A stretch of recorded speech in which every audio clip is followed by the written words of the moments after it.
in law. Thank you, Mr. Speaker. Majority Leader for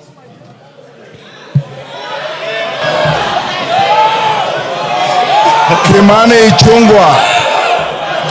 Thank you. Kimani, Ichungwah will speak. Thank you, Honorable Speaker. Ichungwah will speak. Thank you, Honorable Speaker.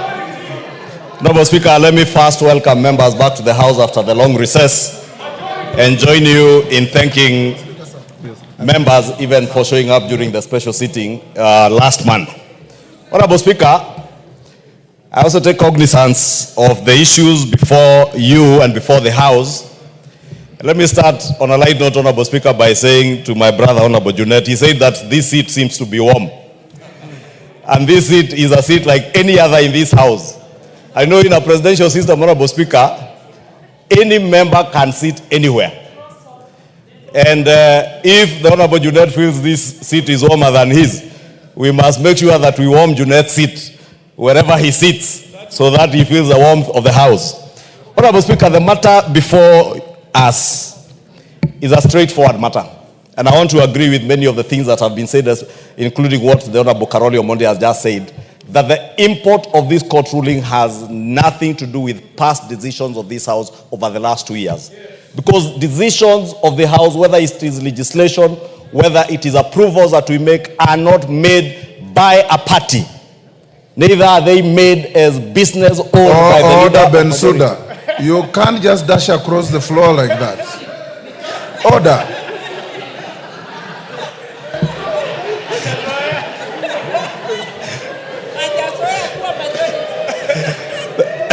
Thank you, Honorable Speaker. Honorable Bensouda is not used to sitting on this side of the House, so we may forgive her. It is very hot. Honorable Speaker, I was saying that decisions of the House are decisions of Parliament.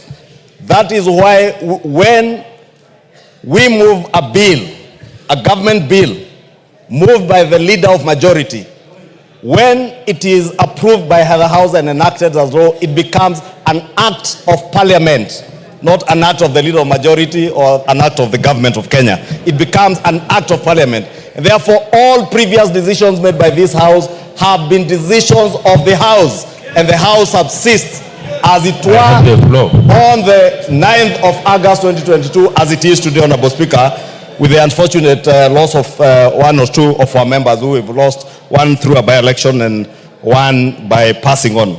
Honorable Speaker, we also have a very good constitution, Honorable Speaker. And as much as I respect the decision of the court, I completely disagree with the court in many aspects, and some of which have been touched on. I do not want to dwell on to them, Honorable Speaker. But the question that we need to ask you, Honorable Speaker, and ask ourselves, what is it out of the 34 prayers? Honorable Speaker, there is a lot of loud consultations behind me. Order, members. I was saying, Honorable Speaker, the gentleman who went to court with a total of 34 prayers before the court. Amongst those prayers was a declaration by the court that the Azimio coalition be declared as a majority party, and the leader of the Azimio coalition in Parliament be declared as the majority leader in the House. The court declined to give that declaration or that ruling. The only ruling out of the 34, Honorable Speaker, that was given by the court was to annul your ruling of October 2022.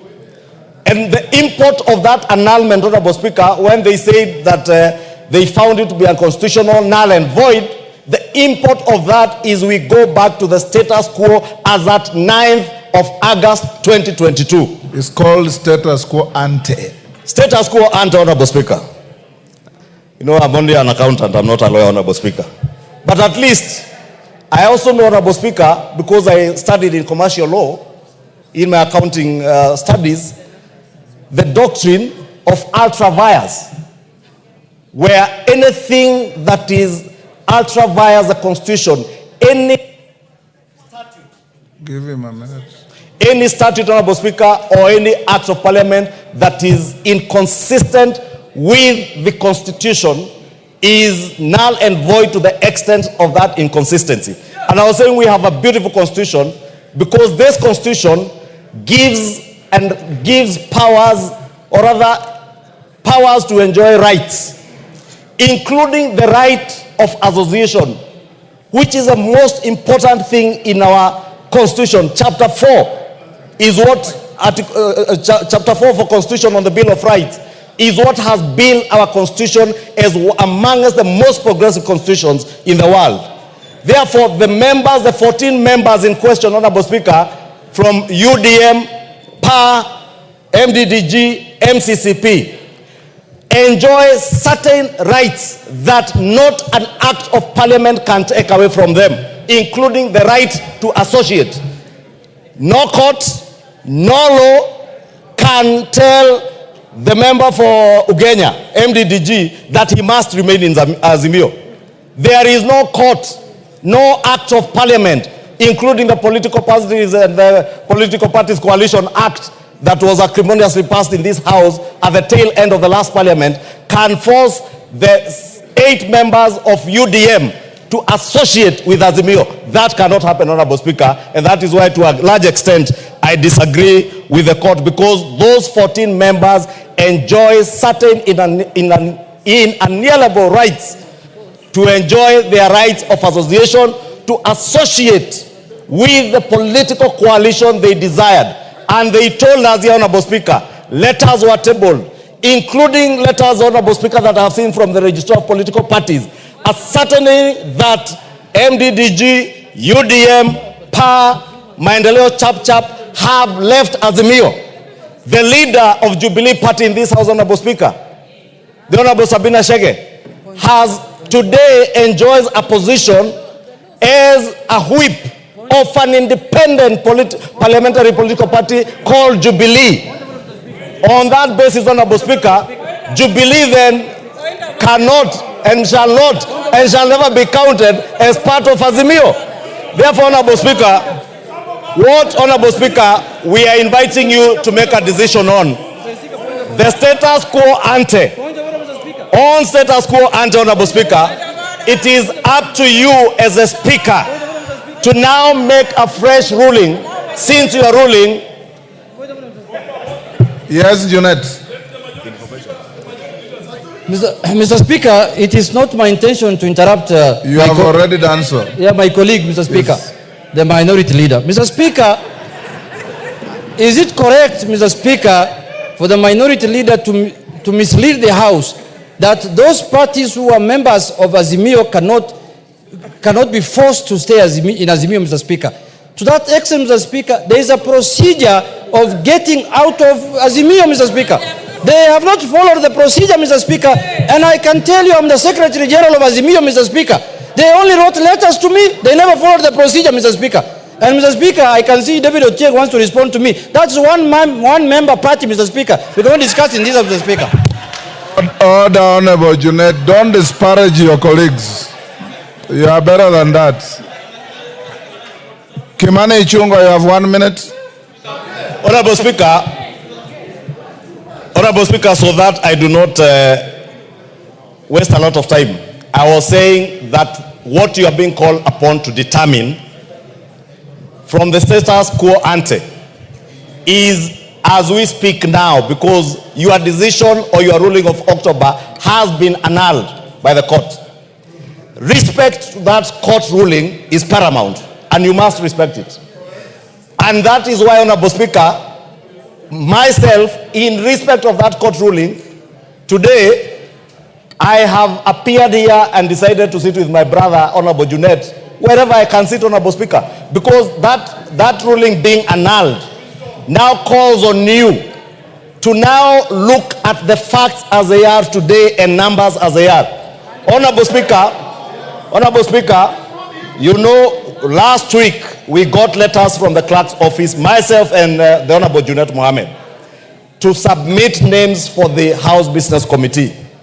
And it is important to note, Honorable Speaker, that both of us have since submitted names to the House Business Committee, names which appear on the order paper today, both from the minority side and from the majority side, Honorable Speaker.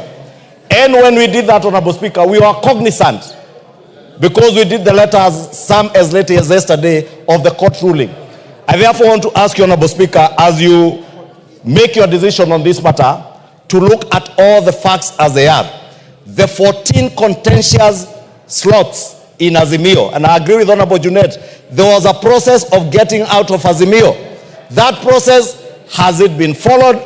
Are there letters? Because, Honorable Speaker, I have seen letters that confirm that UDM, MCCCP, PA, MDDG have left Azimio.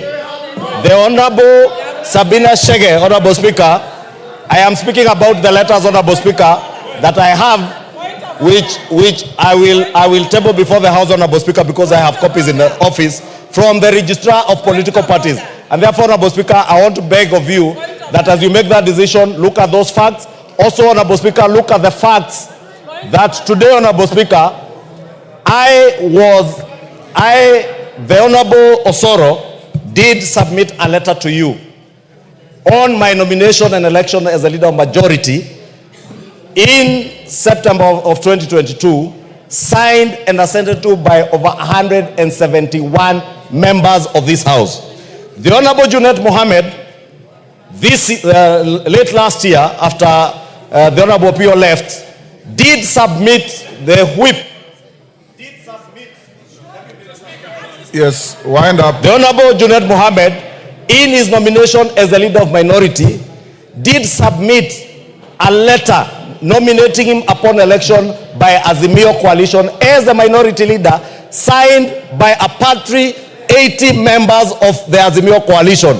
Actually less than even what is provided for in our own standing orders, Honorable Speaker.